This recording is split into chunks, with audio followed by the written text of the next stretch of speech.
Gusto ko munang magpasalamat kay Pastor Kibuloy. Yung sa Hong Kong, asan ba yun na venue? KOJC yun. Palakpakan po natin. Doon po ako tinanggap ni Tatay Digong dahil inimbita po ako ng mga OFWs and especially ng KOJC. And yung venue po, ang KOJC din po yun.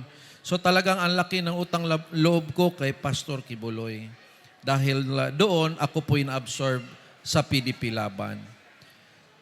Si Pastor Kibuloy po, ako'y talagang parang lumaki na kay Pastor Kibuloy.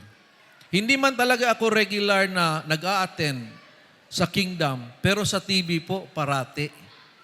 Noon, teenager pa po ako, kasi born again po din ako. Pero parati ako manood doon kay Pastor. Tapos pagdating ko sa simbahan namin, magkikwentuhan kami ng mga young people doon. Napanood nyo, ang ganda ng preaching ni Pastor. Kung nanonood si Pastor ngayon, Pastor, I really love your preaching sa Good Samaritan.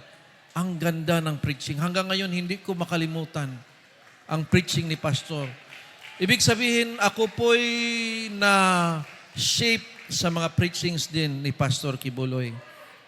Doon sa isang preaching ni Pastor, sabi niya, nagbisaya. Kinsa may bisaya dire?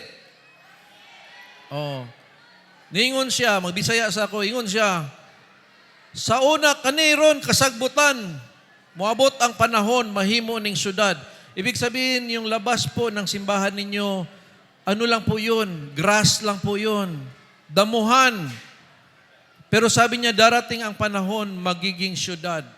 After ilang years, yung damuhan sa labas naging airport. Tapos nagkaroon ng malaking Coliseum. Talagang totoo ang sinasabi ni Pastor Kibuloy. Kaya sinasabi ko sa mga kaibigan ko, may anointing si Pastor Kibuloy sa progress. Palakpakan naman natin. May anointing siya. Kung ano ang hinahawakan ni Pastor Kibuloy, lumalago.